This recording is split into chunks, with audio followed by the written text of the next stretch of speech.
हमने कहा ना, हम लोग जात की राजनीति नहीं करते हैं। हम लोग समाज की राजनीति करते हैं, समाज को अच्छा बनाने की राजनीति करते हैं। उसमें न धर्म आड़े आता है, न जातियां आड़े आती हैं। हमारे साथ कहीं ज़्यादा कहीं कम हर वर्ग के नहीं लगा रहे हैं। ये मेरा आरोप नहीं है, आपकी अपनी जुबान है। आप जाके जनता से पूछिए। अच्छा, हमारे कहने की बात छोड़िए, बाबू सिंह कुशवाहा जी जौनपुर के रहने वाले हैं। कॉन्स्टिट्यूशन कहीं कोई डिस्टर्ब नहीं होने वाला है। संविधान हमारा बहुत मजबूत है और 140 करोड़ लोग उसकी रक्षा करने के लिए हमेशा तत्पर हैं। कि सरकारों से कोई फर्क नहीं पड़ने वाला है। कोई सरकारें अभी साहस नहीं करेंगी संविधान से बदल देंगी। प्रत्याशी दौड़ रहे हैं, अभी वो नहीं है। समाजवादी पार्टी के प्रत्याशी आए हुए हैं, अभी उनका भी कुछ हमें बहुत दिख नहीं रहा है। तो जो हालात हैं अभी सप्ताह 10-8 दिन में क्लियर होने हैं। अभी घबराइए मत, लेकिन हमारे कार्यकर्ता बहुत चार्ज हैं। नमस्कार, आप सभी का स्वागत है। मेरा नाम आनंद है, जौनपुर में मौजूद हूँ। लोकसभा का चुनावी पारा दिन पर दिन आगे जा रहा है। चुनाव यहाँ पर छठे चरण में है, लेकिन उसके पहले जो सियासी लड़ाई है वो त्रिकोणीय होती हुई दिखाई दे रही है। मेरे साथ बातचीत करने के लिए जौनपुर के 2 बार के विधायक और 2009 में सांसद बने धनंजय सिंह मौजूद हैं। बातचीत करते हैं इनसे, समझते हैं कि चुनावी लड़ाई कैसी है, सीधा मुकाबला किससे है, जनता के बीच में जाते हैं तो क्या रिस्पॉन्स है। इनकी पत्नी श्रीकला रेड्डी जी चुनावी मैदान में है, इस बार बसपा से चुनावी ताल ठोक रही है। स्वागत है आपका। आपका भी स्वागत है, धन्यवाद। इस बार का चुनाव कैसे देखते हैं आप? क्या जनता के बीच में जाते हैं, क्या रिस्पॉन्स है? ये इस बार का चुनाव जनता स्वयं लड़ रही जौनपुर की, और हमें नहीं लगता, पिछले मैंने कई चुनाव यहाँ देखे हैं और इस तरीके का चुनाव कभी रहा है। जनमानस स्वतः उठ के खड़ा हुआ है, श्रीकला जी के साथ है। मैं तो अभी 3-4 दिन हुआ है, लेकिन मैं देख रहा हूँ हर जात वर्ग धर्म मजहब के लोग, सभी लोग बड़ी तादाद में स्वयं चुनाव लड़ रहे हैं। हमें जाके वोट मांगने की ज़रूरत नहीं पड़ रही है, मैनेजमेंट करने की ज़रूरत नहीं पड़ रही। जो स्वतः लोग स्वतः स्फूर्ति से अपने आप चुनाव लड़ रहे हैं यहाँ पर, ये एक बहुत अच्छा संकेत है। और सबसे बड़ा मुद्दा ये है यहाँ पर कि लोग, मैं देख रहा हूँ, मैं जब 3-4 दिनों से बात कर रहा हूँ लोगों के बीच में, तो मैं देख रहा हूँ लोग कह रहे हैं कि जो हम लोगों के बीच रह के जो हमारी समस्याओं को सुनता है, हम इस बार उसके साथ खड़े रहेंगे। और ये अवेयरनेस, ये जागरूकता आनी बहुत ज़रूरी है। नहीं तो थोपे हुए लोग आ जाते हैं दलों की तरफ से, कोई कहीं से कोई कहीं से, और जनता की समस्याओं से उसका कोई सरोकार नहीं रहता है। न वो यहाँ के भौगोलिक स्थिति से परिचित होता है, न यहाँ की सामाजिक स्थिति से परिचित होता है। बस आ गया है दलों के नाम पे वोट मांगने, फिर चुनाव हुआ, हारा जीता, फिर गायब हो जाता है। तो जनता ये समझ गई है, जो हमारे बीच में रहता है हमेशा उसके साथ हम खड़े रहेंगे। ये इस बार का इशू यहाँ पे है। आपके साथ भी बहुत सारी चीज़ें बीच में घटी। आप बहुत दिनों से तैयारी कर रहे थे लोकसभा चुनाव लड़ने की, उसके बाद से फिर जैसे ही आप पोस्ट करते हैं कि जौनपुर की जनता साथ दीजिए, हमारा चुनावी मैदान में आ रहा हूँ मैं, उसके बाद से तमाम घटनाएं घटती हैं। उसके बाद से आपकी पत्नी जी को बसपा से टिकट मिलता है, कृपा शंकर सिंह मुंबई से आते हैं। कैसे देखते हैं फिर? अब देखिए, अलग अलग दल हैं, अलग अलग अपने अपने थोपते हैं लोग, जिसको ला के लड़ाना हो। दूसरे दलों के विषय में हम क्या बात करेंगे? हमारी इंडिपेंडेंट पॉलिटिक्स है। हमारी पत्नी बहुजन समाज पार्टी से लड़ रही है, मैं उनके सहयोगी के रूप में काम कर रहा हूँ यहाँ पर। जातीय समीकरण को कैसे देखते हैं? जातीय वोट बैंक कितना है, कैसे साधेंगे आप यादव मुसलमान में वोट बैंक? जो कहते हैं कि सपा का कोर वोटर है, अब तो कुशवाहा समाज जो है, जो बीजेपी का वोटर कहा जाता था, अब इनके आने से कह रहे हैं कि वो उधर जुड़ रहा है। तो आपके साथ कौन आ रहा है फिर? ये आपकी अपनी समीक्षा होगी। हमने कहा ना, हम लोग जात की राजनीति नहीं करते हैं। हम लोग समाज की राजनीति करते हैं, समाज को अच्छा बनाने की राजनीति करते हैं। उसमें न धर्म आड़े आता है, न जातियां आड़े आती हैं। हमारे साथ कहीं ज़्यादा कहीं कम हर वर्ग के लोग रहते हैं। वो इसी वजह से हम लोग राजनीति में पिछले 25 वर्षों से जिले की राजनीति में जिंदा हैं, और लोग हमारे साथ आए दिन बढ़ते ही जा रहे हैं, घट नहीं रहे हैं। दलों के लोग कम घट जा रहे हैं, राष्ट्रीय दलों के लोग, हमारे साथ नहीं लोग घट रहे हैं। यही कारण है कि हम लोग जनता का विश्वास अर्जित किए हैं। आप लगातार आरोप लगा रहे कि बाहरी प्रत्याशी हैं वो, तो इसको जनता समझ रही है क्या? हम आरोप नहीं लगा रहे हैं, ये मेरा आरोप नहीं है। आपकी अपनी जुबान है। आप जाके जनता से पूछिए। अच्छा, हमारे कहने की बात छोड़िए, बाबू सिंह कुशवाहा जी जौनपुर के रहने वाले हैं। आप बताएं, बाहर जानते तो होंगे आप ना। ये मेरा आरोप है, ये मेरा आरोप है। आरोप आप अपना सवाल गढ़ के आके हमसे हमारे मुंह से कहलवाना वो चाहते वो कह रहे हैं वो कह रहे हैं कि मोदी जी गुजरात से आके बनारस में चुनाव लड़ सकते हैं। तो क्या है, यूपी तो एक ही है ना। मैं तो इसी प्रदेश का हूँ, बांदा से यहाँ आया हूँ चुनाव लड़ने, कोई बात नहीं है। मैं कब कह रहा हूँ कि मैं तो ये कहा नहीं ना, हम ये कह रहे हैं कंसर्न होना चाहिए। ये बाबू सिंह कुशवाहा की पत्नी पहले भी चुनाव गाजीपुर से लड़ी थी। जरा बगल का जिला है, चले जाइए गाजीपुर, चुनाव हारने के बाद कई बार गाजीपुर गए हैं, ये भी पूछ के आइए। तो बहुत से ऐसे लोग, मैं ये नहीं कह रहा हूँ, होता कि अगर बांदा से रहने वाले बांदा के हैं तो बांदा हारते जीतते बांदा में तो बने रहेंगे ना कम से कम। मोदी जी बनारस नहीं बसेंगे। मोदी देश के प्रधानमंत्री आए, यहाँ रह रहे, चुनाव लड़ रहे हैं, ठीक है, बनारस में काम कर रहे हैं अपना। जिस दिन चुनाव यहाँ से राजनीति से होगा, अवस्था के बाद से जाएंगे अपना, कहाँ जाएंगे, बनारस बसेंगे, बताइए।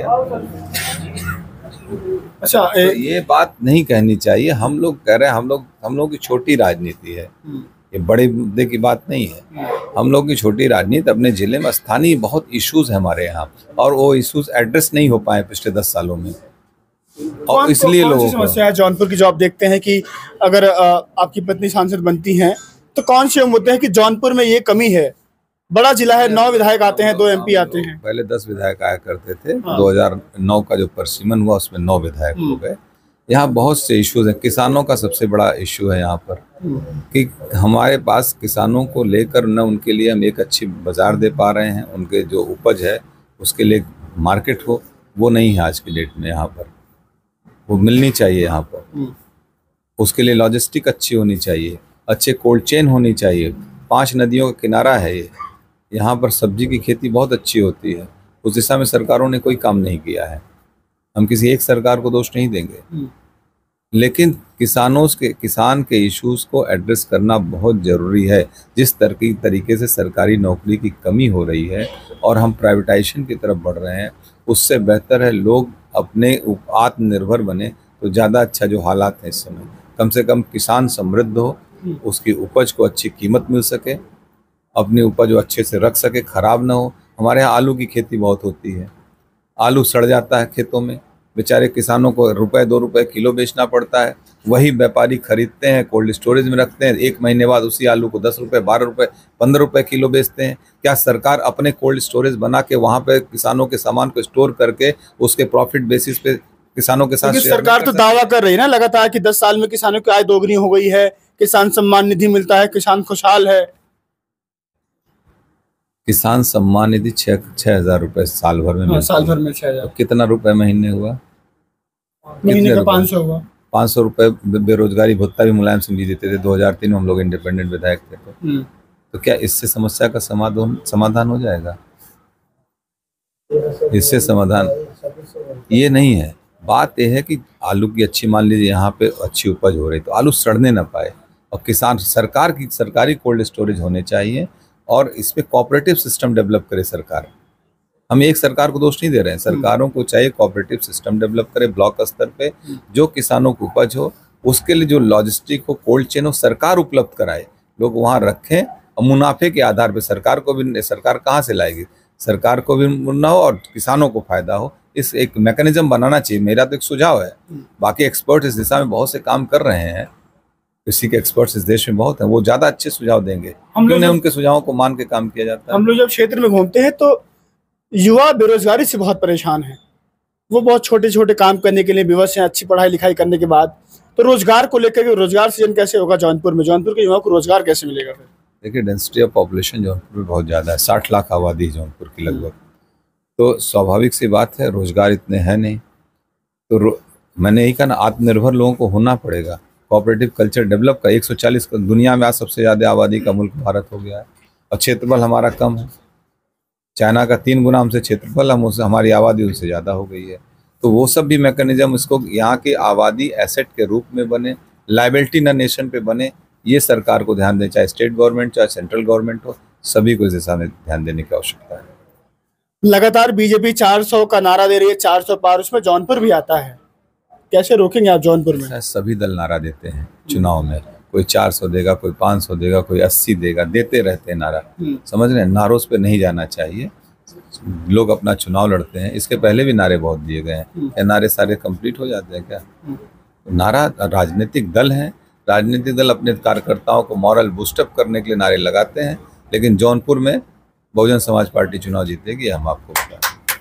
अच्छा, सवाल ये भी है कि लगातार जिस तरह से बीएसपी चुनावी मैदान में मायावती रैलियां कर रही हैं तमाम जगह, तो उनका यहाँ पर आने के बाद क्या प्रभाव पड़ेगा? वो दलित वोट बैंक, संविधान को लेकर के लगातार विपक्ष ये कह रहा है कि संविधान खतरे में है, संविधान के ऊपर हमले हो रहे हैं, आरक्षण को लेकर तमाम बातें हो रही हैं, उस पर क्या देखते हैं, कितनी सच्चाई है उसमें, संविधान और आरक्षण पे? देखिए, कॉन्स्टिट्यूशन कहीं कोई डिस्टर्ब नहीं होने वाला है। संविधान हमारा बहुत मजबूत है और 140 करोड़ लोग उसकी रक्षा करने के लिए हमेशा तत्पर हैं कि सरकारों से कोई फर्क नहीं पड़ने वाला है। कोई सरकारें अभी साहस नहीं करेंगी संविधान को बदल देंगी, लेकिन हाँ, कॉन्स्टिट्यूशन में समय समय पे अमेंडमेंट होते रहे हैं और होते रहने भी चाहिए। परिमार्जन, किसी व्यवस्था को अच्छा करना तो उसका परिमार्जन समय समय पे होते रहना चाहिए, नहीं तो व्यवस्थाएं जड़ हो जाएंगी। लेकिन आरोप ये है ना कि जो सरकारी नौकरियां आती हैं तो वहां पर ओबीसी, एससी, एसटी का जो आरक्षण निर्धारित है, उस आरक्षण के कोटे के अंदर जितनी सीटें मिलती हैं उतनी सीटें नहीं मिलती हैं। जनरल कैटेगरी में ईडब्ल्यूएस आ गया, वहां पे 10% का कोटा आ गया, वो अलग वैकेंसी आती है, उसकी कट ऑफ कम जाती है, ओबीसी एससी की ज्यादा जाती है। इस पर सवाल है, आरक्षण की बात वहां हो रही है, मूलभूत तो बदलने की बात नहीं हो रही है ना। नौकरियों में आरक्षण काटा जा रहा है, दलितों का, ओबीसी का। ये बहुत बड़ा मुद्दा है आरक्षण का। और रिजर्वेशन अगर 22.5% एससी का रिजर्वेशन है तो उसमें कोई फॉरवर्ड या कोई बैकवर्ड जाके तो ले नहीं देगा नौकरी। अगर बैकवर्ड का रिजर्वेशन 27% है ओबीसी का, तो उसमें ओबीसी को ही नौकरी मिलेगी, किसी दूसरे को तो मिलनी नहीं है। तो वो बैकलॉग न रहे, वो भरी जाए। अगर होता क्या है, जब खाली होती है, जब बैकलॉग लगता है तो उसमें भर दिए जाते हैं। तो वही ध्यान देखना चाहिए, जो बैकलॉग में जो कोटा है वही सारे भरे जाए, इस दिशा में ध्यान देना चाहिए। कितना जीत का आंकड़ा, कितना कुछ अनुमान? देखिए, चुनाव है, बहुत आत्मविश्वास में नहीं बोलना चाहिए, आने दीजिए। चुनाव अभी चल रहा, सबको काम हो रहा है। और चुनाव, मैंने कहा चुनाव अच्छा, चुनाव जनता लड़ रही है, कोई हम भविष्य वक्ता नहीं है, लेकिन चुनाव बहुत अच्छा है और जनमानस का जो भाव है उससे हमें ये पूरा विश्वास है, यहाँ पर चुनाव बहुजन समाज पार्टी जीत जाएगी। सीधी लड़ाई में कौन रहेगा, सपा या भाजपा? देखिए, सब दल अपना लड़ते हैं, हम किसी से लड़ाई की बात। आपसे मुकाबला किससे है, मतलब किसको देख रहे हैं कि मजबूत लड़ रहा है चुनाव वो? मुझे अभी ऐसा कुछ दिख नहीं रहा है। हम लोग जो देख रहे हैं अभी हालात में, अभी तो बहुत जल्दी है, अभी नामांकन सबके पूरे हो जाने दीजिए। अभी 1 हफ्ता बाद आइएगा तो तब आपको और सिनेरियो क्लियर हो जाएगा। अभी तो कुछ ग्राउंड पे कुछ दिख ही नहीं रहा है। 60 दिन से भाजपा प्रत्याशी दौड़ रहे हैं, अभी वो नहीं है।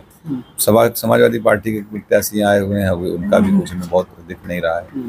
तो जो हालात हैं अभी सप्ताह 1-10-8 दिन में क्लियर होने हैं, अभी घबराइए मत। लेकिन हमारे कार्यकर्ता बहुत चार्ज हैं बहुजन समाज पार्टी के। हम लोगों के जो सहयोगी साथी हैं पूरी तरीके से चार्ज होकर मैदान में, एकदम युद्ध के मैदान में खड़े हैं और अच्छा चुनाव। आखिरी सवाल, मायावती जाएंगे? वो बहुजन समाज पार्टी आएगी, वो बहुजन समाज पार्टी के हमारे जो यहाँ के जिला अध्यक्ष हैं, कोऑर्डिनेटर, वो लोग बताएंगे और हमें इसकी जानकारी अभी नहीं है। कैंडिडेट बताएंगे, कैंडिडेट से आप पूछेंगे वो बताएंगे। अभी तो हम कह रहे हैं, अभी तो 3 दिन पहले मैं आया ही हूँ यहाँ पर, अभी मुझे पूरी इतनी जानकारी नहीं है। चलिए, मेरे साथ धनंजय सिंह मौजूद थे, जौनपुर के पूर्व सांसद हैं, 2 बार के विधायक हैं, पहली बार तो विधायक निर्दलीय बन गए थे। आके इन्होंने, इनकी पत्नी चुनाव लड़ रही हैं, 3 दिन अभी जेल में थे, उसके बाद बाहर आए हैं जमानत पर, आके चुनावी मैदान में डट चुके हैं। कार्यकर्ताओं से मिलने का सिलसिला सुबह से लगातार जारी है, जनता की समस्याएं सुनते हैं और कह रहे हैं कि इस बार चुनाव में बसपा जौनपुर से मजबूती से चुनाव लड़ेगी। टिकट खुद मांग रहे थे, लेकिन कुछ हालात ऐसे हो गए कि फिर टिकट इनकी पत्नी जी को मिला। चुनावी मैदान में वो है, जिला पंचायत अध्यक्ष भी है जौनपुर की, सांसद बनने की तैयारी है। आप लोग क्या सोचते हैं, अपनी राय देना मत भूलिएगा। जौनपुर में मौजूद हैं, लगातार लोगों से बातचीत कर रहे हैं। इस बार देखते हैं कि मामला किधर जाता है। चुनावी त्रिकोणीय मुकाबला है, तीनों प्रत्याशियों से बातचीत करेंगे, समझेंगे माहौल क्या है। जुड़ जाइए हमारे साथ, कोई सवाल होगा पूछिएगा, जवाब हम देंगे। नमस्कार।